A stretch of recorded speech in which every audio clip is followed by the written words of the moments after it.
All right, welcome back, everybody. We are here with Owner Occupied episode 10. It's hard to believe we're 10 episodes in already. We're so excited to bring you today's episode. We do a deep dive on working on your business instead of in your business. This is a great topic that I think is relevant to almost anyone who either owns a small business or is looking to buy a small business. And I think there's actually a lot of takeaways here, even for those who are still at a W-2 position. We're going to be referencing the article I wrote on Medium called How to Work on Your Business. We just do a kind of a deep dive on that. We go through it pretty much section by section and put some color on the various points and discussion topics there. So it's a fun one. Stick around and let's get right into it. Good afternoon, Peter. How are you doing? Hey, I'm doing well, Russell. How are you today? I'm doing really well. It's been a busy week I'm small enough to where when we add a couple of big clients, it's rearranging all of the decks because all of our lives look a little different. Yeah. But I'm definitely in the process of two hires this week, and so that's been dominating my time. But I think I've got one perfect person lined up, which I think becomes the most important sales process I've got, is convincing really high caliber people to join a smaller shop and saying life is really better over here. Yeah. Hiring really is a sale. Everything is sales, but hiring is definitely sales. Right. Yeah, maybe if we have time, I'd love to hear more about that. Is this two people that you're considering for the same role, or you're hiring two for two different roles? Two different roles. I could probably use three people, but I'm going to try and get two people that can cover three different roles. It's a little less risky, but it just flows out of the demand from existing clients and some of the new contracts to where it makes I can get higher quality hiring than I can service with freelance and outside help. There's a bunch of great freelancers out there, and I love them. My business is dependent on them, and they're great relationships. But at a certain point, it's time. Well, maybe we could talk about hiring next time, because I'm right in the middle of a critical hire myself, and I'm always reminded when I start the hiring process again of how important it really is and how hard it is to do well. So maybe we'll tease that for next time. That's a great tease. I would say, and I haven't even really talked about it even on Twitter or anywhere else, but my business is 3 times bigger than it was a year and a half ago. And my first hire, my most important hire was hiring somebody at a senior level.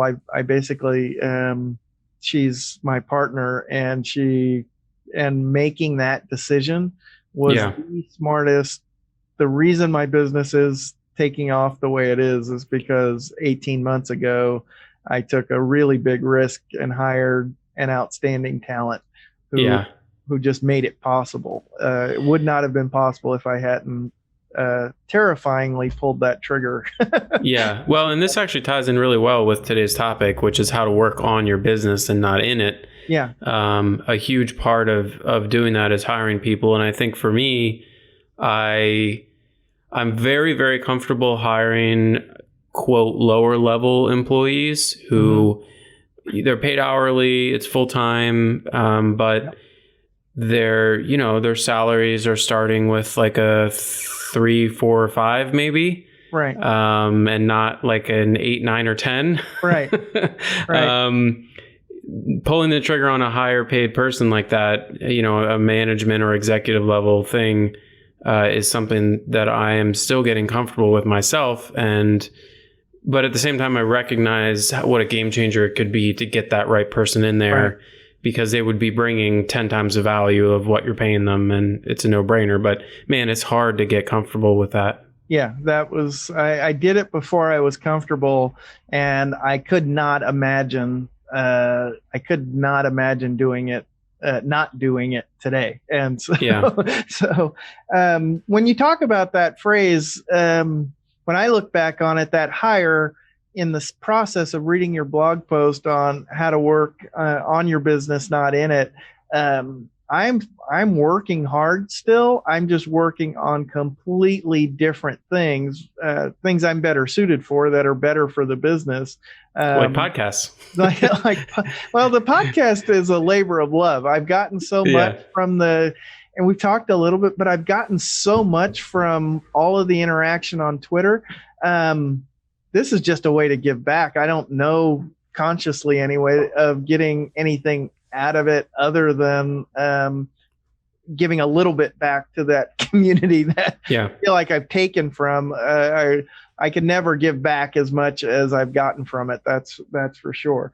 But in your blog post, and I love this about not just Twitter generally, but you give us books that we can use and help. And I've always looked at books as extended mentoring. Like I can pay for an hour with somebody, or I can just read the books that they recommend and maximize that time. So you started off with 2 book recommendations, E-Myth and Traction. Why don't you talk about those? Yeah. So 2 fundamental books that every entrepreneur should read. And as I mentioned in the post, if your business is under $1 million in revenue or you're just starting out, I think the E-Myth is a great one. It's a little bit more approachable and it's much more relevant for someone who's either still on their own or maybe just has, 1 or 2 or 3 employees. It's kind of written almost from the perspective of like a Main Street business owner, which is how I think a lot of people, when they first think about owning a business, is that's something they can relate to or they're familiar with, or their dad owned a butcher shop or something. And so I think the examples that they go through in this book and the advice that they give is written from that perspective or for that perspective, I guess I should say. So it's funny. I think I might've mentioned this on another show, but I avoided this book for years because I thought it had something to do with e-commerce. Because it's called the E-Myth, but It actually has nothing to do with e-commerce. It's about entrepreneurship. That's what the E stands for. So I think actually the current version is called the E-Myth Revisited. Michael Gerber is the author, very well respected. And you can go super deep with this book if you really enjoy it and you think that part of this is all about, you have to find a sort of a framework or a way of thinking that resonates with you. I mean, there's 100 different ways to run a small business and grow a small business that work. Eventually, you're going to read a book or an article, or you're going to find someone who talks your language, and you're just going to be like, yes, I totally get this. I love this. This is exactly what I've been looking for. And you're going to go deep on it. And maybe that will be E-Myth and maybe it won't. But if it is E-Myth, they've got a whole, and all these guys do this. They offer consulting and they have a club you can join and you can really go hard on it. But even if you don't do any of that, there's still a lot of value there. And then the other book, Traction, if you're getting close to $1 million or you're over $1 million in revenue or even much higher, great book. Not going to be of any value really unless you already have probably around 5 to 10 employees at least. It's much more set up to sort of bring order to chaos. And the chaos comes in as your business starts to grow and grow. So it's Traction describes EOS, or the Entrepreneurial Operating System, which is just a way of thinking and operating a small company that has been proven to be very effective.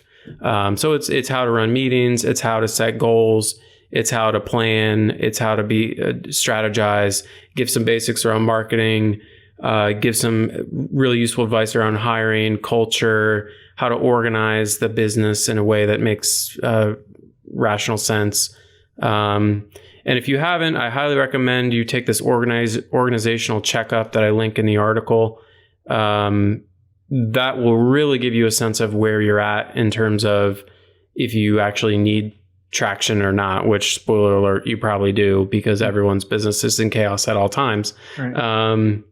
But it's very interesting to see, like, articulated very clearly what is possible or what is like sort of perfection when it comes to running a small business. Like, let me just give a couple random examples. I'm going to run this off the top of my head. Like, Sure. every employee knows precisely what is expected of them at all times and is held to account for that on a monthly basis.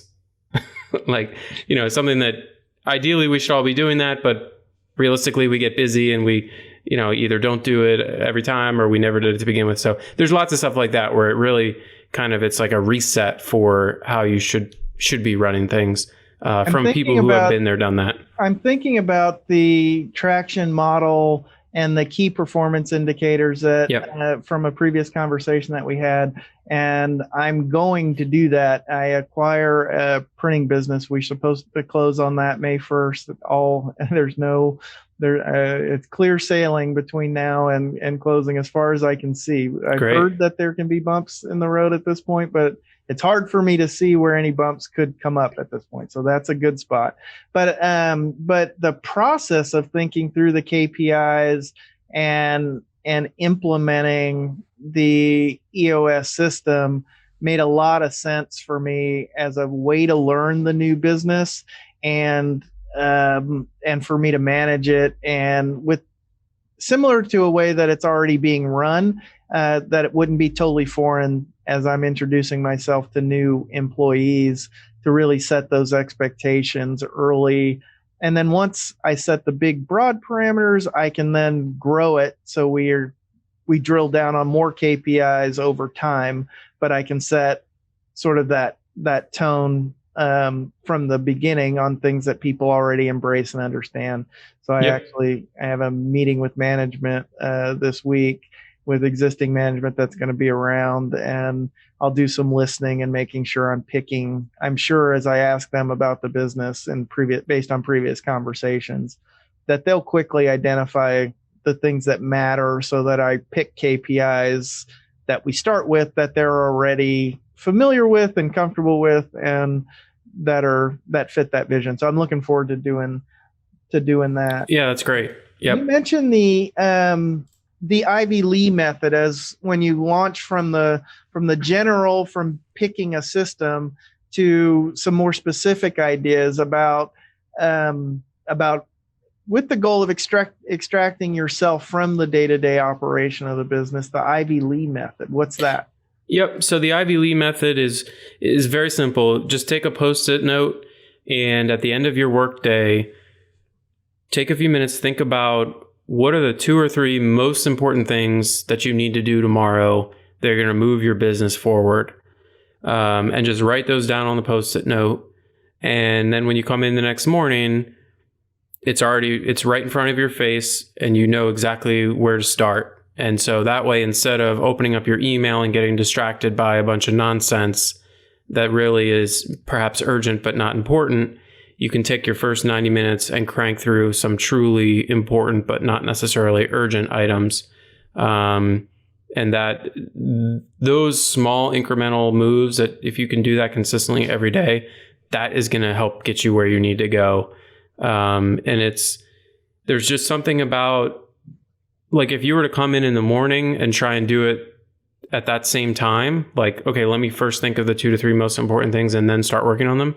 For whatever reason, it just doesn't work as well. There's something about that time and space between when you're thinking about what needs to be done and then actually doing the work that helps bring a bit of perspective and clarity. There's also some of this, like, when you're writing down the things, you're like, well, this is tomorrow guy's problem. Like, you can almost be a manager of yourself, and you can be like, okay, forgetting the fact that this might suck tomorrow, I know I need to do these things. They're actually super important and they're going to move my business forward. So let me write them down, and I can sort of gear up so that when I come in tomorrow, I know it's like, yesterday me thought this was really important, so I better get to work on it. I don't know. It's kind of weird, but there is something there, I think, that is more powerful than just sitting down, making a to-do list, and then starting to work on it right away. So, well, when you do that, when I hear that, I would be inclined. It's never far from my mind. the new business or growing the business, or if I get these contracts, this is the talent I'm going to lead. And so, which can lead to me pressing the sales function, and then the operations piece. I wind up and I can look back and see the problem, but I've now spent too much. I wind up spending more on operations because I insist on a high level delivery for the clients, which means I wind up spending more to service the client than if I'd spent time on operations, on how do I serve the client. So that decision point about those two or three things that I need to work on, my brain it tends to default to what do I need to do to land that next big contract that will allow me to grow to the next level, as opposed to maybe I really need to be working on operationally. Yep. How can I build my service capacity so that when I land the next one, it won't be as disruptive to the whole team as it is now. Yeah, and your KPIs will help drive that, because if you get some good KPIs in place around operations, and you should have some KPIs from sales and some KPIs from operations, and some KPIs from finance. It should become clear, and it can be hard to get KPIs around maybe like consulting type work, but I'm sure that there are some that you could use. And then when you see that those are getting out of line, like deliverables are getting missed, or morale is down because people are overworked or whatever, then it will help you focus on, okay, I really need to sit down and generate some ideas around how we can improve that, rather than just how to win the next client. Yeah. David, our production engineer over here, who's recording and editing the video and does great work on this stuff, is smiling and shaking his head as you're talking. April. And I thought I was leading in a really good way by telling the staff, I could see what was happening at the beginning of March, and I just said April is gonna suck. There's just no way, there's no way through it. But man, it's gonna be great in May after we digest all of this stuff.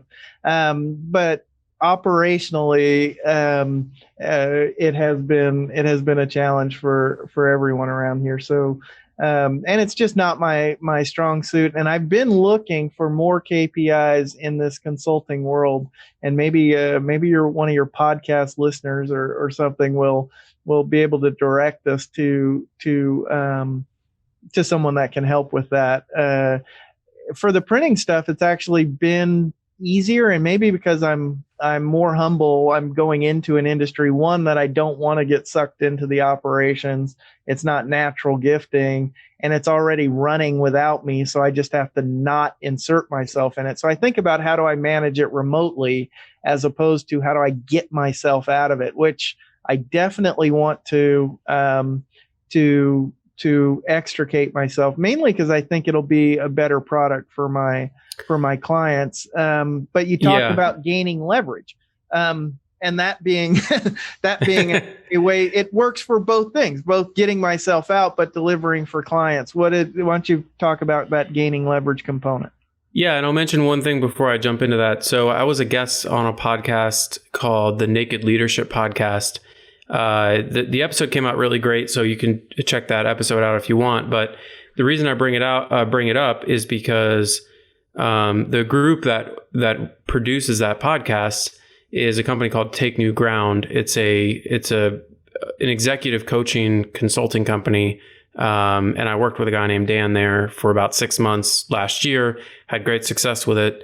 And they have got it figured out in terms of how to scale a consulting type business. Mm-hmm. So I don't know if it would be worth, maybe they talk about it elsewhere on that podcast. They might have some really good ideas around that. But okay, so gaining leverage is the next section in this article I wrote about working on your business instead of in it.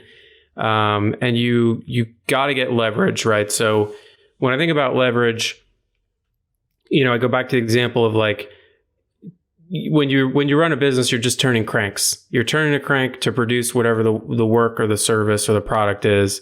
And when you first start out, you're turning the crank. You're at the mill, or whatever the analogy is. And if you want to grow, you can't be the one turning the crank, right? So what do you do? How do you extricate yourself from that? How do you get 2 or 3 or 4 cranks turning so that you can produce more? So leverage is how you do that. Leverage means you do a little bit and a lot happens. Leverage can be really powerful. It can also be dangerous because it's a magnifier, right? So software is the sort of the purest form of leverage that there is. Picture Google, where with just a few engineers and some software code, they're able to produce a search engine that works worldwide. But all software is like the ultimate form of leverage, and you should look for places to deploy software in your business. And I've got a great article about how we use software in our company that I linked in this article. If you want to get into some of the nitty gritty, like no code, low code options that are out there, where you don't necessarily need to hire a software company to build you a whole app or a whole custom like ERP monstrosity to make your business efficient.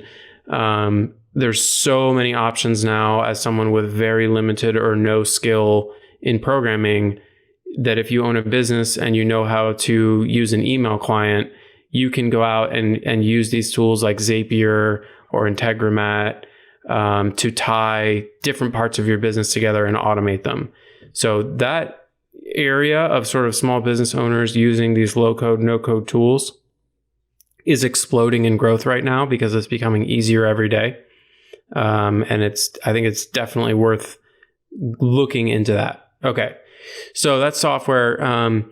The other form of leverage is labor. It's employees, right? So if you hire a few employees and you're able to essentially charge a high enough price for your product or service that you can cover the cost of paying those employees and still have a little bit left over, you're in business. And so, that's the age old story, right? The huge companies, especially in the mid 20th century, were built on the backs of just enormous workforces that sort of levered up their production capabilities.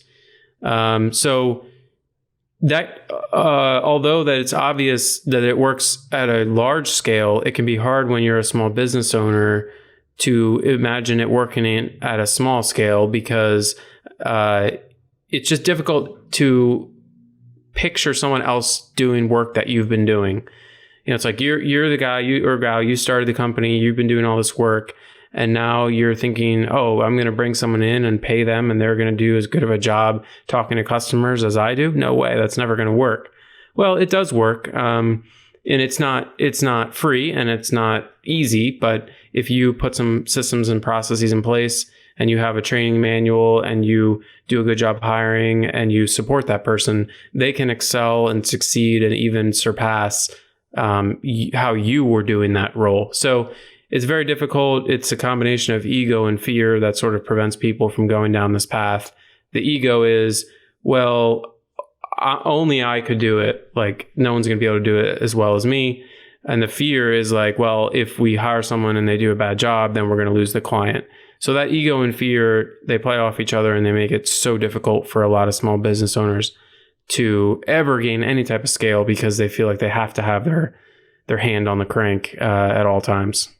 It's an interesting dichotomy in our business where I do some political consulting and advising and strategy work, and figuring out the combination of words and phrases and who needs to say what in what order in order to get a favorable outcome. I can't not do that. I just think that way, and I think about problems that way, and often I develop those solutions, and then I approach a client with a solution in mind, but the execution of that solution, I can do it, but I often know a lot of other people who can do it better. So extricating myself from that process is not difficult. That part has been, I enjoy it. The staff and people we put together, that part is good. But systematizing it and knowing exactly what it means after I've thrown it over my shoulder, so to speak. And I disrupt things by interrupting people's workflow and saying, I have this other idea. Let's use this instead of that. And I sometimes think my interjection into that process doesn't help. And David, there's definitely something to that. It can be hard to fully step back from parts of the business where you finally get the guts to go out and hire somebody, train them. Now they're doing it, and now there's a temptation to stay very involved in what they're doing, and that's hard. And there is a balance, right? Because I have a tendency to swing the other way, where once I get them in and they're trained and they're doing the job, it's like I'm like, I feel like I want to be completely done with it and never think about it again. But it's actually, you have to strike that balance where you keep your finger sort of on the pulse of what's happening, and you pay attention to the quality of the work and the morale of the people that are doing the job, and you're still going to be having to step in for edge cases and sort of course corrections. So that can be difficult. I laughed when I read your post about the part of your blog post about procrastination, when there was the CEO's job has various definitions, but generate revenue, make sure the checking account doesn't run out. The COO's job is all the crap that the CEO doesn't want to do. I had that in mind when I read your guide to procrastination as a guide on hire, but it's more elaborate than that. Why don't you tease that out a bit? Yeah. So the way I think about procrastination now is that, when it comes to work tasks, especially as a business owner, if you agree to do something, either with yourself and you say, I really need to do this, or someone asks you to do something and you say yes, if it doesn't get done within like 2 to 3 weeks, that means that you shouldn't do it, because it means that for whatever reason you either don't have the skills or it doesn't spark joy, but it sounds silly, but it's actually true. Like, you should actually outsource that. You should get someone on your team to do it, or you should hire somebody, like a virtual assistant or something, because it's obviously not an area of interest for you. And so it's just going to be a fight to get that work done every time. And you're much better off going and putting your highest and best use to work, and exercising your talents and your areas of strength, rather than trying to shore up the weak areas and kind of beat yourself up and, why haven't I been able to get this done? I'm so lazy and blah, blah, blah. No, just forget all that. It's all nonsense. You have my permission. Just abandon it, give up. You're not going to do it, and just go find someone else to do it. Everyone's going to be better off if you do that, because you're going to get the task and give it to someone who actually is good at it and enjoys doing it. So it's going to be done better than if you were to slog through it.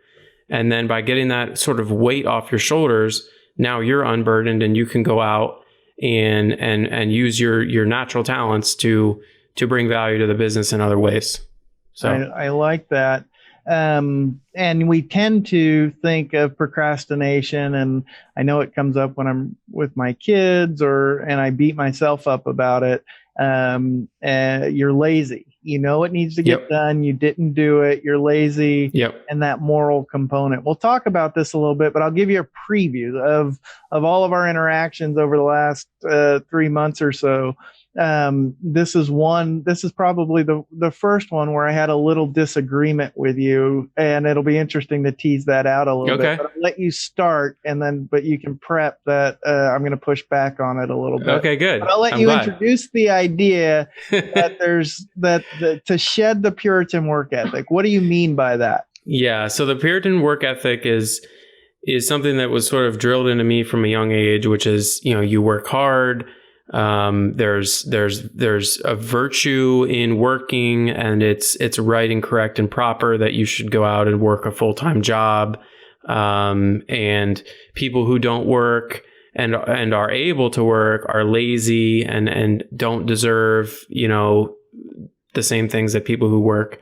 So it was very much, and I had some lazy tendencies. So, and I say in the article here that I probably needed a lot of this when I was younger, because I have lazy tendencies still, even as an adult. So there certainly is a balance here where, but I think for people, especially founders and entrepreneurs, you can get really stuck on this, and it can actually hold you back quite in a significant way, where you feel like you need to be the hardest working person at the company, right? You need to be there first and leave last. You need to be the one who's taking out the trash. You need to be setting the example. You need to be, nose to the grindstone, evenings, weekends, like you show the team how it's done, blah, blah, blah.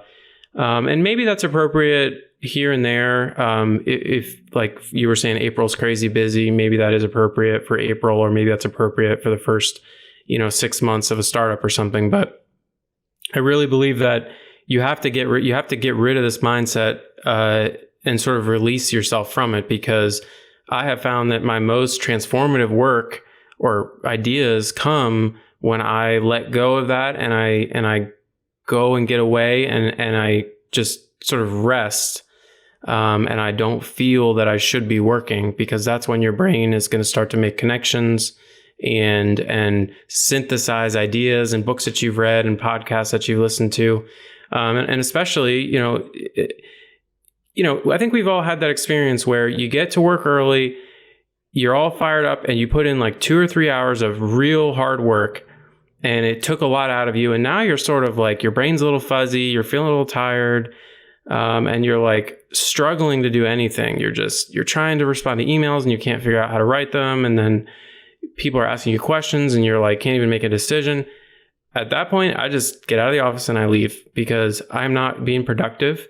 And it can be difficult to sort of walk past all the other people that you're paying who are working hard and go for a stroll in the sunshine, or go lay down, take a nap at home or something. But that actually is, I think, the right course of action, because what ends up happening is I sort of rest and reset, and then I'm able to get back at it and even be more productive than I would have been. So that makes a lot of sense, and we're not going to have nearly as much disagreement as I took when I read it. Maybe you add this video, flesh that out a little, that flesh that out. But I had in mind, I saw it was transformative, and when I worked in government, I managed large state agencies, and you had people who couldn't get fired, or it was nearly impossible to get fired. One example, if you work for the state of California and you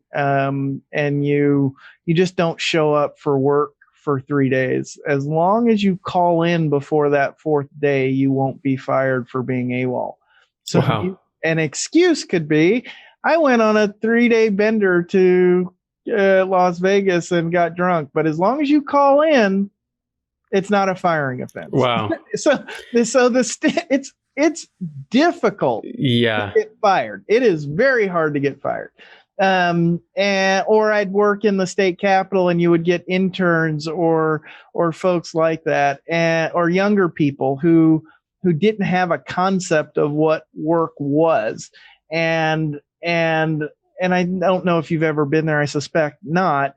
But there's a sense where the worst and most draining, tiring days for me would be when I've been lazy at work. Mm-hmm. It's not healthy.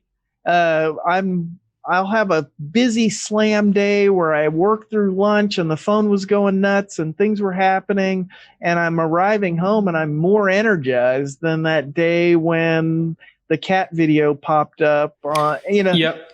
and sucked out. And so I felt, and I've watched it transform people who were unhappy. And I drilled them. I was a slave driver, and I made life unpleasant until they were working. And once they got past that unpleasant phase, they became the most loyal employees and followed me throughout Yeah. government because we were getting stuff done and there was a sense of accomplishment and purpose. And Yeah. so, and I ascribe that to, I think the moral dimension is where you feel guilty when you're stealing from your employer by being lazy and you didn't earn your paycheck. It's time to go. And so that people feel good when you've earned your paycheck. And that sense, I think there is a moral component to that, but you're talking, it sounds like you're talking overwork. I love the fact that I'm done. I'm Right. taking off early because I'm fried. I'm going to go do something else. Yeah. And I think it's important to draw a distinction between an employer and an employee, right? So if you're an employee and you've agreed to work for some hourly rate for 40 hours a week, I think you should fulfill that and you should give it your all because that's what you've agreed to do. And that's what I tried to do when I was an employee. And there is absolutely a value of work to give people a sense of purpose. I think we all have seen people where when they find a job that syncs up with them and they work hard at it, they're so much happier than the guy sitting around on his couch playing video games every day. Totally. 100% agree with that. Right. I think where I drift apart a little bit is when it comes to, if you're having one of those days where you're feeling lazy as a business owner and you're having trouble getting anything done, I think if in addition to that, now you feel guilty because you feel badly, you feel like you're being a bad person, that is not helpful. It's not useful to bring that on yourself. And I think depending on your upbringing, it can be very hard to shed that. And I think some people it comes naturally and they're just like, yeah, of course I'm going to go, rest and recuperate and re-energize and I'll be back at it tomorrow stronger than ever. But I think for a lot of people that is not intuitive, I guess. But that's how I was just reading it from the perspective of there's no way I can look back over building the business over the last 3 years and going from bare walls to what I am and worry that I didn't work hard enough in the scope of things. And so any particular day, how did your day go when I get home there? Any particular day may look harder or more or less work than any particular day, but I've clearly checked the hard work box in my mind. So I'm not beating myself up for that hour or that day. Yeah. And the other thing is that you got to remember there's no prizes for hard work. There's no reward. It's not, if you can generate the same level of income by working 2 hours a month as the other guy working 40 hours a week every week or 80 hours a week every week, that guy isn't getting anything extra, So if you can find a way to make your business be productive and profitable with less input from you, more power to you, and you should not feel guilty or badly about that. A friend of mine owns about 3 businesses that are all very successful and has just struggled with this as he's pulled back from being involved in the day-to-day operations and moved more into a pure play owner investor role. And he's having meetings with his team and they're grinding it out and he's kind of flying in, flying out for these meetings. And I think that's a real psychological shift to get used to the idea that you can draw a salary from a company that you are not working in or on at all. And the other people who are in that business are turning those cranks and you are pulling off some of that profit. So I don't know, we could probably go for a while on this, but no, it's good. I think it may also be helpful for any of your listeners who may be in a 9-to-5 job or considering that entrepreneurial path. I see it when I look back now, but I had a fantastic job. I was a high-level lobbyist in town, and I was ambitious, and I'm doing all these things. And at one point, I was planning out my week, and I thought I could do most of what I had to get done that week in about 10 hours and an intern. And I actually took an intern plan to my boss without explaining the whole thing, but asking for an intern. And when I got turned down for the intern, I went back shortly there after I was complaining about it to a friend.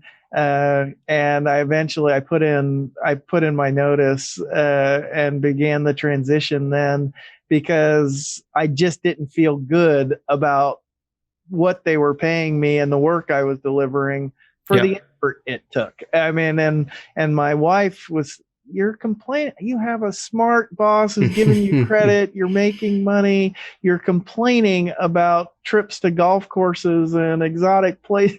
You're not allowed to complain about these things. Right. But what brought me joy was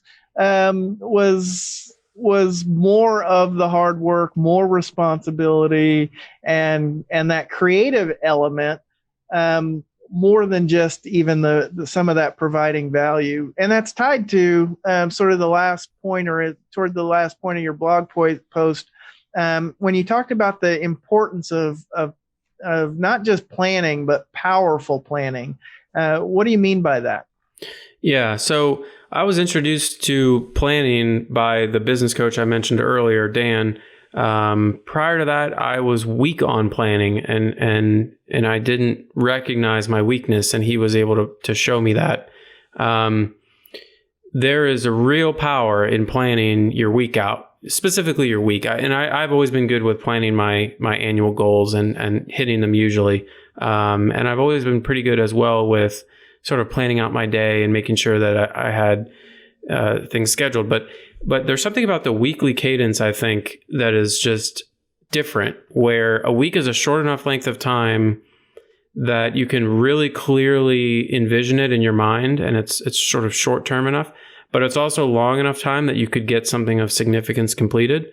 So what I have found to be a game changer, similar to the Ivy Lee method, is on Sunday nights or Monday mornings, I sit down and I plan out my week.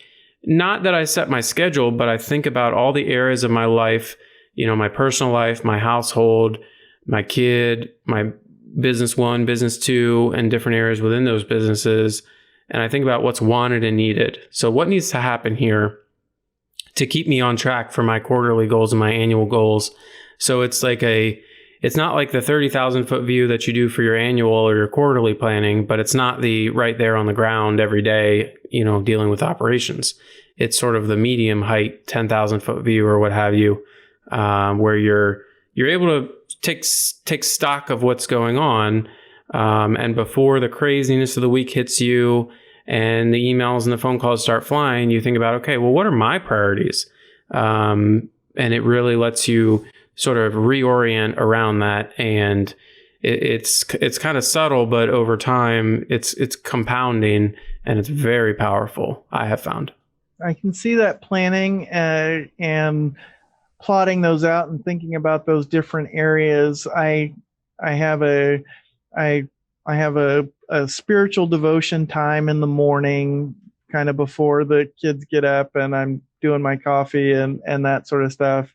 And then I have a get ready for work, and I'm pretty isolated at work. My wife and I don't text back and forth. I'm not really thinking about my personal and private and home.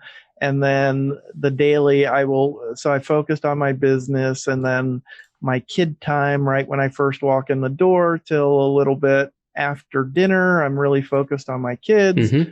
And then I end the day and I'm primarily focused on my wife and that relationship. I'm not messing with the phone. I'm not, if I mess with the phone, I duck into another room, deal with stuff real quick, but yeah. I'm really focused on my wife, and that kind of keeps I know I haven't neglected my spiritual life. I haven't neglected my business. I haven't neglected my kids, and I haven't neglected my wife on a daily basis. And then things can get out of whack, but if that's the daily rhythm, then I can quickly get back on track, and I haven't left anything off off the plate.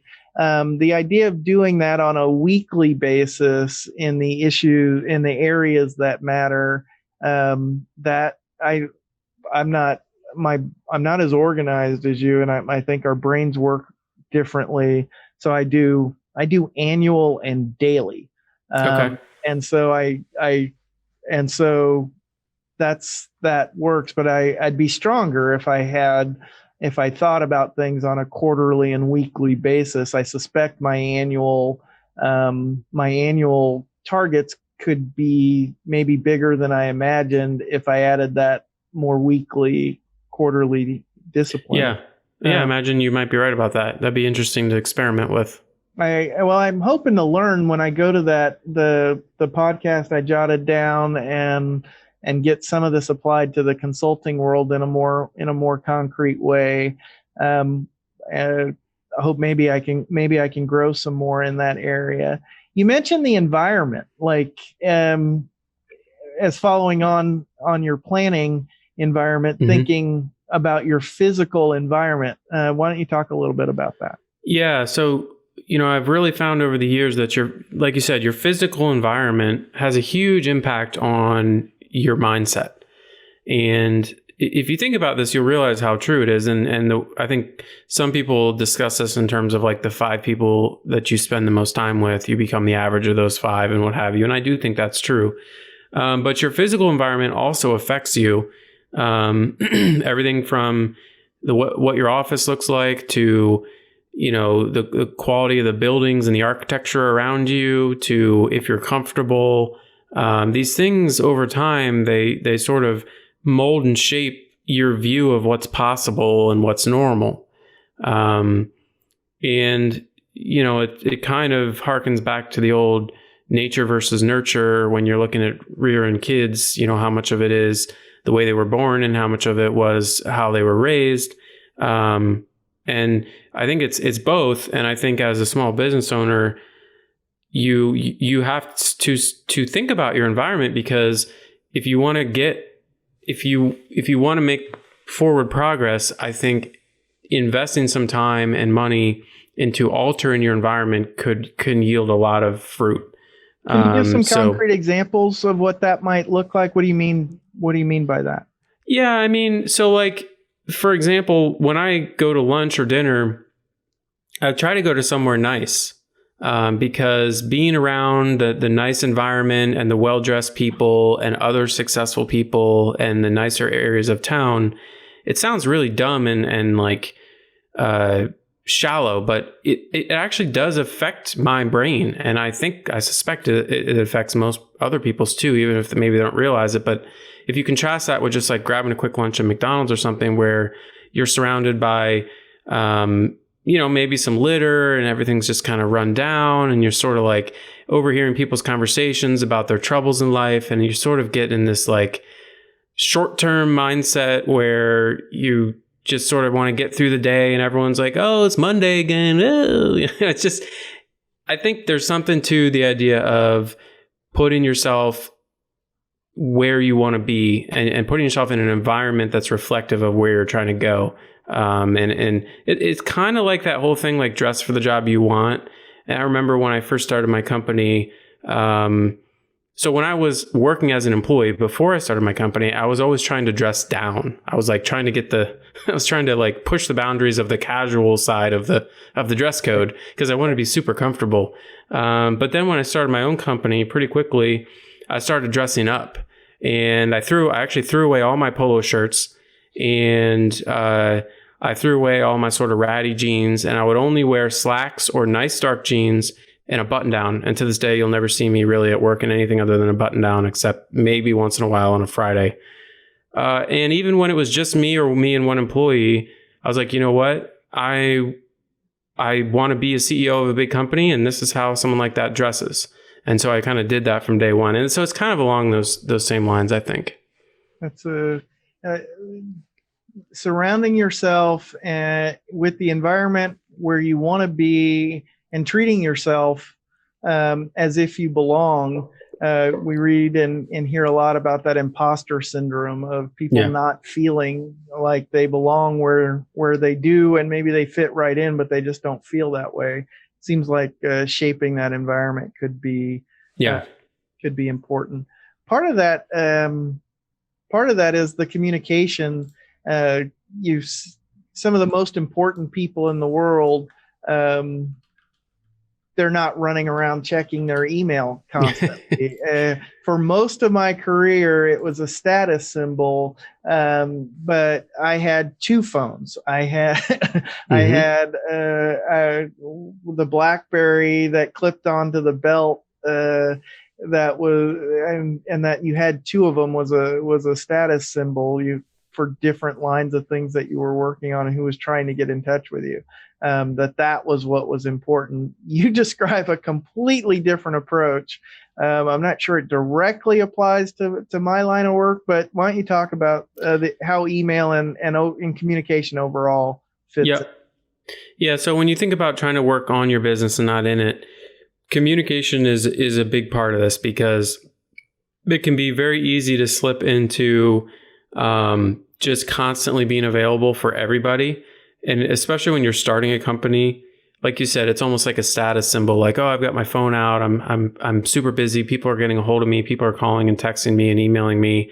I got to take this call, whatever.